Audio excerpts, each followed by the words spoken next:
জানি পবিত্র রজব মাস, যে মাসের বরকত রহমত অত্যন্ত বেশি, যে মাসের ফজিলত বেশি, সেই মাসেই আমাদের প্রিয় নবী হযরত মুহাম্মদ সাল্লাল্লাহু আলাইহি সাল্লাম তিনি পবিত্র মেরাজ শরীফে গমন করেছিলেন।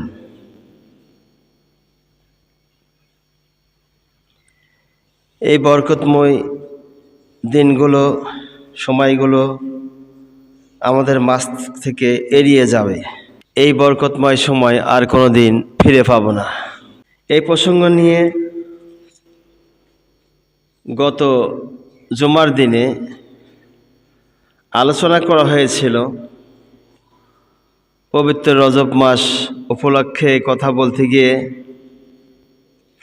সময়ের অভাবে কথা বলা হয় নাই, কারণ জুমার নামাজের সময় পাওয়া যায় খুব সংক্ষিপ্ত, কম। এর মধ্যে কিছু মুনাফিকরা আছে, তারা কোরআনের কথা, হাদিসের কথা শুনতে চায় না, শুনতে চায় না তার অন্তর।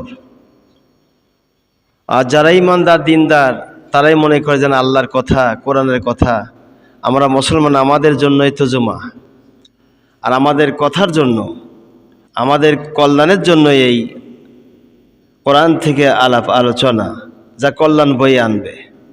রাসূলের সময় অমনও ছিল, নবীজির সময় এরকমই ছিল। রসুলের সঙ্গে জিহাদে গেছে, নবীজির পিছনে নামাজ আদায় করেছে, রসুলের সঙ্গে বিরোধিতা করেছে, গোপনে গোপনে বিরোধিতা করেছেন, যা আল্লাহ পাক ওহীতে তাকে জানা দিয়েছেন। আমাদের সময় তার ওহীর খবরের কোনো রাস্তা নাই, তারপরেও কিছু কথা, আবভাব, চলাফেরায় বোঝা যায় মুনাফিক কোন লোকটি বোঝা যায়। সুতরাং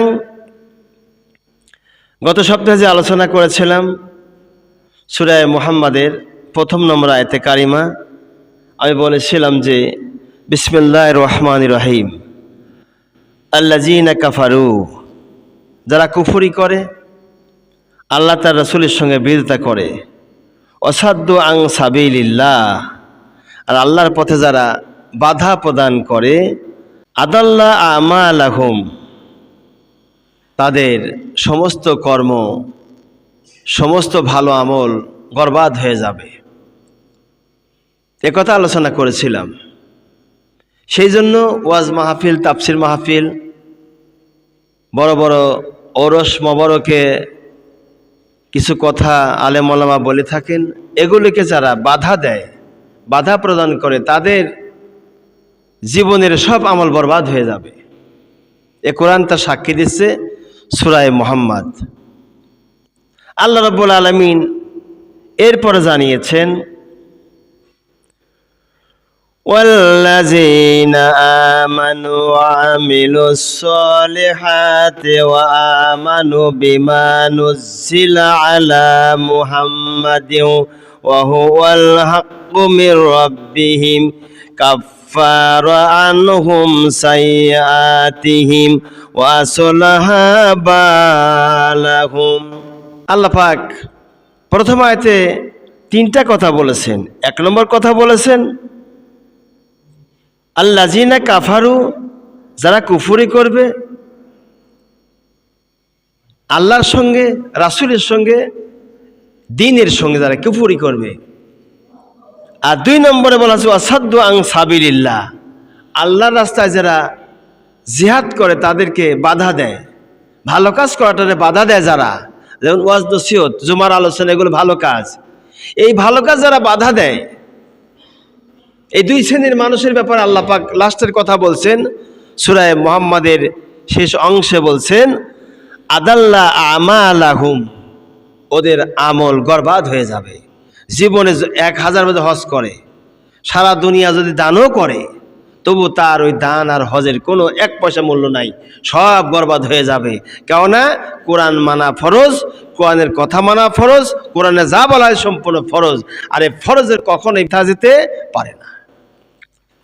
এই 3টা কথা বলে আল্লাহ পাক বলছেন ওয়াল্লাযীনা আমানু, ও হে যারা ঈমানের দাবি করো, শোনো তারা, ওয়া আমিলুস সলিহাত, নেক কাজ করো।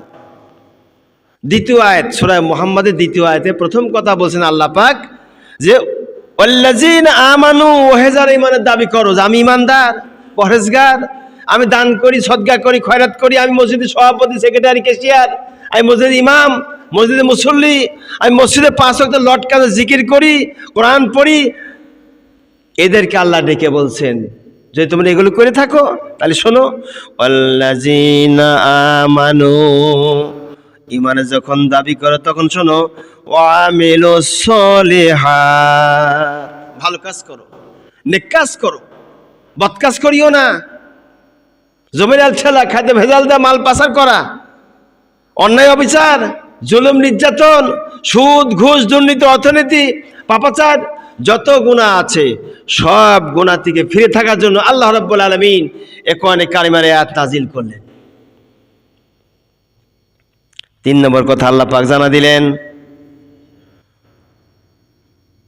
ওয়া আমানু বিমা নুজিলা আলা মুহাম্মাদিন, আল্লাহ পাক তারপর জানা দিলেন, হে পৃথিবীর মানুষেরা, মুহাম্মাদের প্রতি যে বিষয়টা অবতীর্ণ করা হয়েছে, মুহাম্মাদের প্রতি অবতীর্ণ বিষয়ের প্রতি ঈমান আনে। রাসূলের প্রতি কি অবতীর্ণ হয়েছে? কোরআন অবতীর্ণ হয়েছে রাসূলের প্রতি। 6637টি আয়াত, মতান্তরে 66টি আয়াত আল্লাহ পাক নাজিল করেছেন। এই 6637টি আয়াত মতান্তরে 6666টি আয়াতে কারিমা যা নাজিল হয়েছে, রাসূলের কাছে নাজিল করা হয়েছে, এর প্রতি অবশ্যই আপনাকে ঈমান আনতে হবে। যারা ঈমান আনে তাদেরকে আল্লাহ তাআলা করে বলছেন, ওয়া হুয়াল হাক্কু মির রাব্বিহিম, আল্লাহ আমাদের রব, আল্লাহ আমাদের স্রষ্টা, আল্লাহ আমাদের প্রভু, আল্লাহ আমাদের সৃষ্টিকর্তা, পালনকর্তা, রিজিকদাতা, বিধানদাতা। সত্য আর হক যাচাই বাছাই করে দেখার জন্য আমার আল্লাহ চক্ষু দিয়েছেন, মাথার ব্রেন দিয়েছেন, বুদ্ধি দিয়েছেন। সেদিন আমার আল্লাহ জানা দিলেন সত্য যেগুলো সেগুলি আমার আল্লাহ রাব্বুল আলামিন তার পক্ষ থেকে দুনিয়াতে নাজিল করেছেন। আল্লাহ পাক 4 নম্বর কথা বললেন, কাফারা আনহুম সাইয়্যাতিহিম। এখন এখানে প্রশ্ন হতে পারে, আমরা ঈমান এনেছি ইসলামের উপরে, কোরআনের উপরে, নবীর উপরে, নবীর আদর্শের উপরে ঈমান এনেছি। ঈমান যখন এনেছি, নেক কাজ করব, রাসূলের প্রতি যে কিতাব নাজিল হয়েছে তাও আমরা মানব। আল্লাহর পক্ষ থেকে যদি এটা সত্য কিতাব, এই কিতাব আমরা মানব। যদি মানি আমরা এই কোরআন, যদি মানি আমরা রাসূলের হাদিস, যদি আমরা মানি আল্লাহর বিধান, তাহলে আল্লাহ পাক আমাদেরকে কি পুরস্কার দিবেন, কি দান করবেন? কোরআনে কারীম জবাব দেন, কাফারা আনহুম সাইয়্যাতিহিম, আল্লাহ তাহলে তোমাদের জীবনের গুনাহগাতা আমার আল্লাহ মাফ করে দিয়ে। বলি সুবহানাল্লাহ।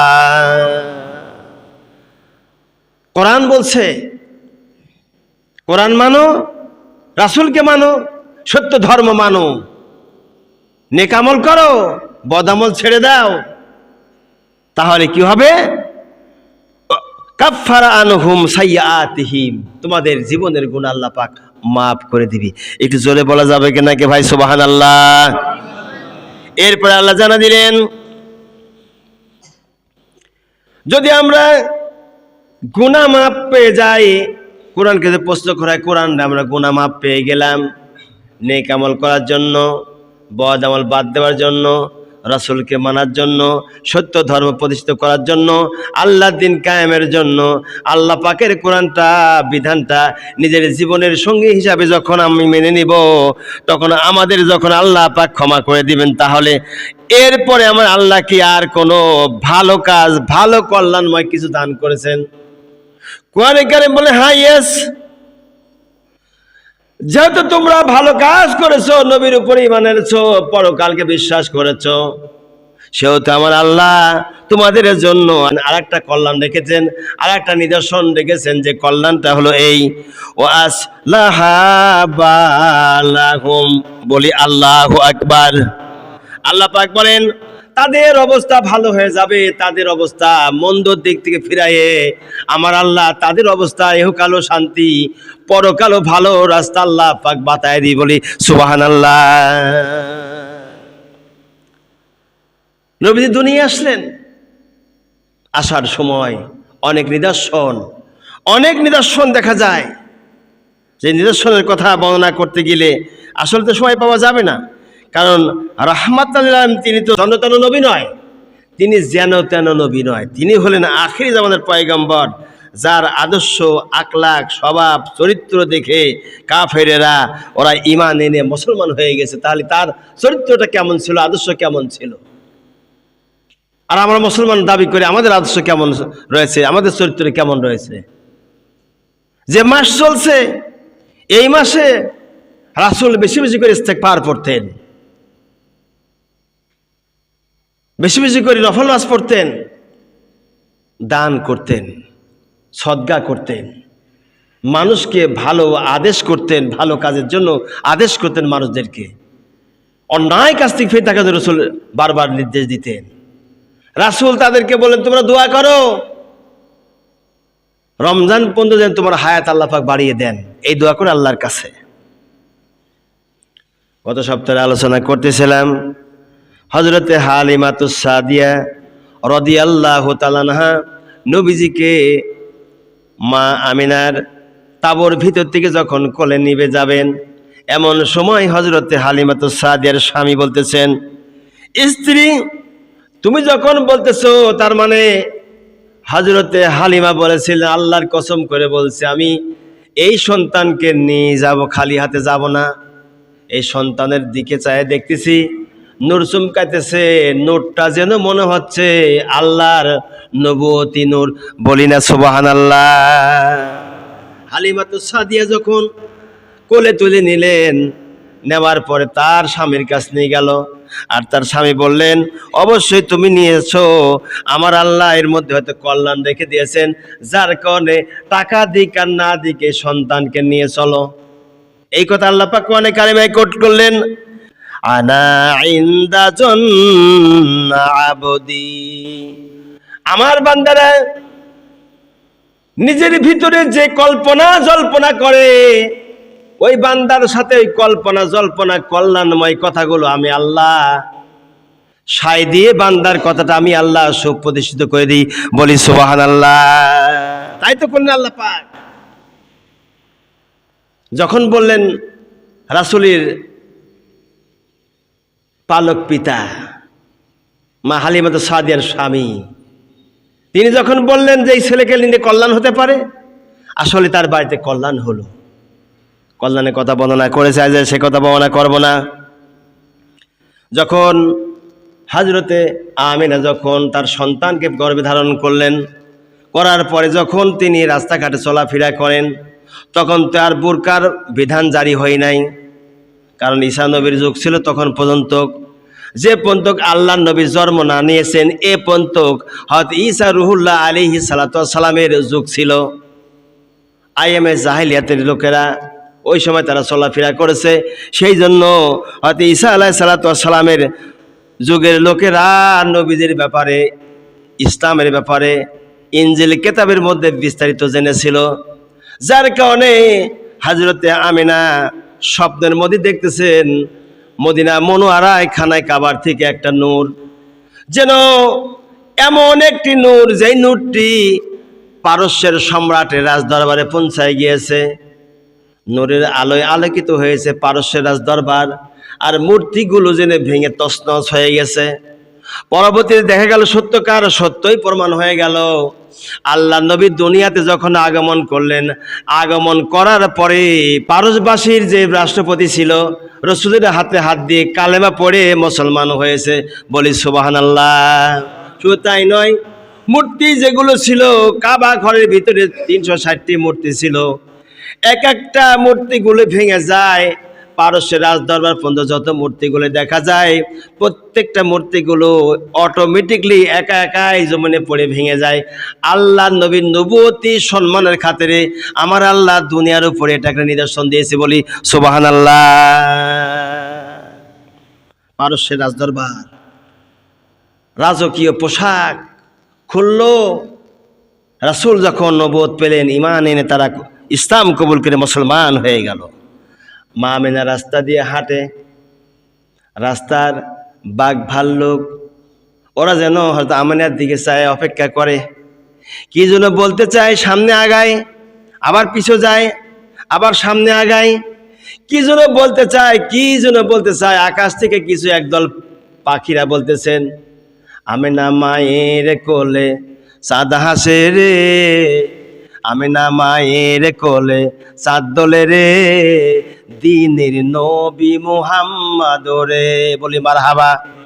হযরত মুহাম্মদ মেরিয়াতে গুণ, নামের শেষে পড়ো হে সব দরুদ, দরুদ দরুদ। আমিনা মায়ের কোলে চাঁদ দোলে রে, আমিনা মায়ের কোলে চাঁদ হাসে রে, যেন সরসে নিরে কুল ফুল ভাসে রে, দোলে শিশু দোলে আদো আদো বলে, দোলে শিশু দোলে আদো আদো বলে, লা শারিকা আল্লাহ, বলি মারহাবা। ফুল ভাসে রে, যেন সরসে নিরে কুল ফুল ভাসে রে, জোরে বলি মারহাবা। আমার ভাইরা, হযরত আমিনার পেটের ভিতরে আল্লাহ নবী তখন রয়েছে, আর একদল পাখির ঝাঁকেরা নবীজি পৃথিবীতে আগমন করবেন তার আগেই তারা গান গাওয়া শুরু করে দিয়েছে। আল্লাহু আকবার। আল্লাহর হাবিব পৃথিবীতে আগমন করলেন, করার পরে আকাশ বাতাস যেন খুশিতে মুখরিত হয়ে গেল। কাফের মুশরিকদের মুখটা মলিন হয়ে গেল। ওরা আর ওদের ভিতরে পূর্বে যেমন ছিল সুদ ঘুষ দুর্নীতি, অর্থনীতি পাপাচার, জমির আলটেলা খাদ্য ভেজাল দিয়ে মাল পাচার করা, সন্তান পিতার সঙ্গে কোনো সম্পর্ক ভালো ছিল না, মায়ের সাথে মেয়ের কোনো ভালো সম্পর্ক ছিল না। নবীজি যখন দুনিয়াতে আগমন করলেন, এক এক করে ইসলামের সুতল ছায়ার নিচে কাফের বেদিন মুশরিকেরা এসে আল্লাহর দিন আল্লাহর কোরআনটা আল্লাহর দিন আল্লাহর কোরআনটা মেনে নিয়ে তারা ঈমান এনে আল্লাহর বন্ধু হয়ে তারা কবরে পৌঁছায় গেছে, বলি মারহাবা। ভাইরা আমার, সেই জন্য পয়গম্বর দুনিয়াতে আসছে মানুষের হেদায়েতের জন্য, নাতের জন্য। আজকে লোকেরা বুঝে না, উল্টা পাল্টা গালিগালাজ করে, উল্টা পাল্টা কথাবার্তা বলে, অথচ আমার আল্লাহ দুনিয়ার মানুষকে হেদায়েত দিয়ে, নবী দিয়ে দুনিয়ার মানুষকে হেদায়েত দিয়ে, নবী দিয়ে, নবীর আদর্শ দিয়ে মানুষকে বোঝানোর জন্য কোরআন নাজিল করেছেন। এই কোরআনে কারীম এমন একটা বিধান, এমন একটা সংবিধান যা আমরা মেনে নিতে পারি না, অথচ এই কোরআন যদি মানা যায়, রসুল বলেছেন আল কোরআন হুজ্জাতুল্লাহ আলাইকা, কোরআন যারা মানবে, কোরআন যারা বুঝবে, কোরআন মোতাবেক জীবন গঠন করবে, কোরআন অনুযায়ী আমল করবে, আমার আল্লাহ বান্দার জীবনের গুনাহ মাফ করিয়ে জান্নাতি মেহমান বানাইয়া দিবে। আজ কোথায় গিয়েছি আমার ভাইরা? গত তারিখে একটা আলোচনা করেছিলাম, সুয়াইবা রাদিয়াল্লাহু আনহা, তিনি আল্লাহ নবীকে 3 দিন যাবত ধরে দুধ পান করিয়েছিলেন। তারপরে হালিমাতুস সাদিয়া নিয়ে যান। সুয়াইবা রাদিয়াল্লাহু আনহা তার দুধ পান করেছেন তার নিজের সন্তান মসরুর ছিল, রসুলের দুধ ভাই মসরুর। এই মসরুর নামে সুয়াইবার সন্তান ছিল, তার সঙ্গে রাসূল দুধ পান করেছিলেন। হালিমাতুস সাদিয়ার ঘরে যখন গেলেন, নবীজি বড় হয়ে গেল, আল্লাহর নবীর পাশে রয়েছে হযরত আবু বকর রয়েছে, হযরত আবু হুরায়রা রয়েছে, হযরত বেলাল রয়েছেন, এরকম রাসূলের জলিল কদর অনেক সাহাবা রয়েছেন। আল্লাহর নবী ওয়াজ করতেছেন। ইতিমধ্যে হালিমাতুস সাদিয়া রাদিয়াল্লাহু তাআলা আনহা জলিল কদর সাহাবী শুধু নয়, নবীজির দুধমাও তিনি যখন এসে দাঁড়িয়ে গেলেন মজলিসের ভিতরে, আল্লাহর পয়গম্বর তার নিজের গায়ের চাদরখানি খুলিয়ে হযরত হালিমাতুস সাদিয়াকে বলছে, আম্মা আপনি বসেন। হয় তোমার চিন্তা করলেন মনে হয় নবীজি পাগল হয়ে গেল নাকি, সারা পৃথিবীর তিনি বাদশাহ, শুধু পৃথিবীর বাদশাই না আখিরাতের যিনি বাদশাহ, যার ব্যাপারে বলা হয়েছে খাতাবান নবিয়্যিন রাহমাতাল লিল আলামিন, আল্লাহ নিজে ডাক দিয়েছেন ইয়াসিন তাহা। আল্লাহ নবীকে আল্লাহ পাক নাম ধরে ডাকেন নেই, সম্মান দিয়ে দিয়ে ডাক দিয়েছেন। সেই নবী গায়ের চাদর করে একটা মহিলাকে বলছে বসো। কারণটা কি? নবীজি বলেন পয়গম্বর চাদর খুলবেন না। আবু বকর বলেন আম্মাজি আমার এই গায়ের চামড়া খুলে দিচ্ছি, গায়ের চামড়া কেড়ে দিচ্ছি, আমার উপরে বসেন। হয় তোমার বলেন আম্মা জান রাসূল আমার অত্যন্ত ব্যাকুল হয়েছে আপনাকে দেখে, আপনি কে তা তো আমরা চিনি না গো, আমি আমার শরীরে রক্ত থাকতে রাসূলের চাদরের উপরে আমি বসতে দেব না। আম্মা গো আমার বুকের চামড়া কেটে দিই, এই চামড়ার উপরে আপনি বসেন, তবু আমার নবীর চাদরের উপরে আপনি বসবেন না। আল্লাহর পয়গম্বর চাদর খুললেন, চাদর খোলার পরে মা হালিমা তো সাদিয়াকে এভাবে করে বিছাই দিলেন, মা আম্মা জান আপনি বসুন। রসুল বললেন আম্মা জান আপনি বসুন। মা হালিমা তো সাদিয়া রাদিয়াল্লাহু চাদর খানি উঠাইয়ে বুকে লাগায় চুমা খায় আর বলে ও আল্লাহর নবী সাহাবায়ে কেরাম শোনো, তোমরা নবীকে আজ কি চিনেছো, তাই তোমরা নবীর ব্যাপারে মন্তব্য করেছো এরকমের। আমি হালিমা তো সাদিয়া আজ থেকে প্রায় 50 বছর পূর্বেই চিনেছি আল্লাহর নবী, তিনি কোনো সন্দেহ নাই, জোরে বলি সুবহানাল্লাহ। তিনি যে আল্লাহ রাসূল, আল্লাহর নবী, কোনো সন্দেহ নাই। আমি হালিমা তো সাদিয়া যখন তারে গোসল করাতে গিয়েছি, পিঠির উপরে দেখি নবুয়তি মোহর তার পিঠির উপরে রয়েছে। আল্লাহু আকবার। বনী ইসরাইলের আলেমেরা চিনেছিল, এমনি এমনি চিনেন নাই। ইতিহাসের মধ্যে লিখেছেন বনী ইসরাইলের আলেমেরা নবীজিকে এমনি দেখেই চিনেন নাই, বরং নবীজির পিঠির উপরে নবুয়তি নূর ছিল, ওই নবুয়তি নূরটাই ছিল, ওইটা হল নবুয়তি মোহর।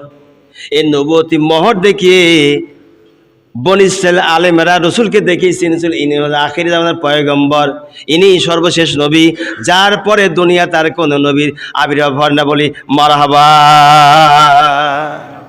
আল্লাহ নবী খানায় কাবার পাশে দাঁড়ানো রয়েছেন। রসুলের চাচা আবু জেহেল, আবু লাহাব, উতবা, সাইবা আরো অন্য অনেকেই ছিল সেখানে উপস্থিতে। তার চাচা আপনজনদের সামনে তার দাদা সহকারে সে সময় বেঁচে ছিলেন। ছোট্টবেলার একটি ইতিহাস বলি, যখন তিনি খানায় কাবা পুনর্নির্মাণকালে আল্লাহ নবীও খানায় কাবা যখন নির্মাণকালে পাথর জোগা দিচ্ছিল সমস্ত মানুষেরা, খানায় কাবার পাথর জুগালি হিসাবে অনেক কাফের মুশরিকেরা বহন করতেছিল। নবীজি সেখানে বলছে আমার কাছে একটা পাথর দেন, মাথায় নিয়ে যাই। আল্লাহ নবী মাথায় বহন করতে যায়, কষ্ট হচ্ছিল।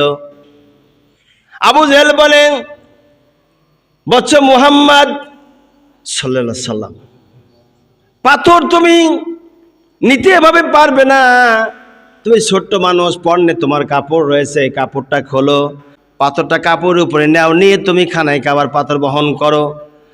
আল্লাহ নবী চিন্তা করলেন এত লোকের ভিতরে আমি পাথর নেব, তাও আমি উলঙ্গ হইয়া।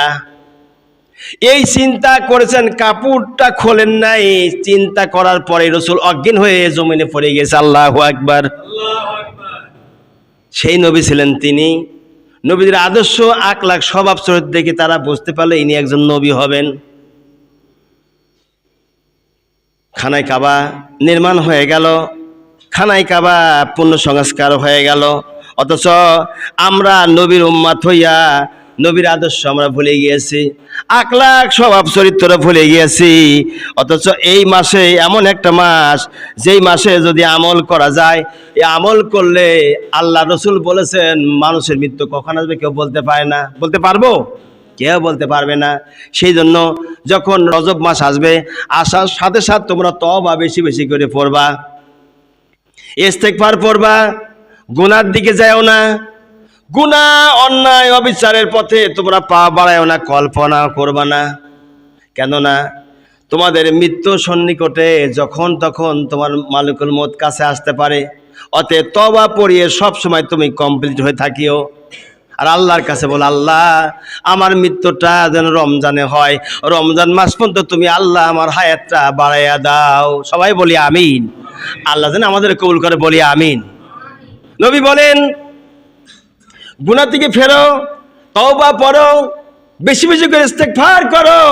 রজব মাস যখন আসবে তখন তোমরা ভালো ভালো আমল করিও, বদ আমল ছেড়ে দিও, নেক আমলে পাবন্দি হয়ে যাও। আর আজকে মুসলমানের সন্তান বদ আমল বেশি করছে, নেক আমল ছেড়ে দিয়েছে। জুমার রাত্রিতে যেই দোয়ার কবুল হতে রাত, যেই রাতে দোয়া কবুল হয়, জুমার দিন শুক্রবার দিন দোয়া কবুল হয়, এই দিনেই গান বাজনা বেশি বাজায়। তার মানে শয়তান বলছে শুক্রবার দিনটা ফাঁকা আছে, তোর কাজ নেই, অফিস আদালত নাই, রাজমিস্ত্রির কাজ শুক্রবারে যায় না ওরা, কথা কন না কে?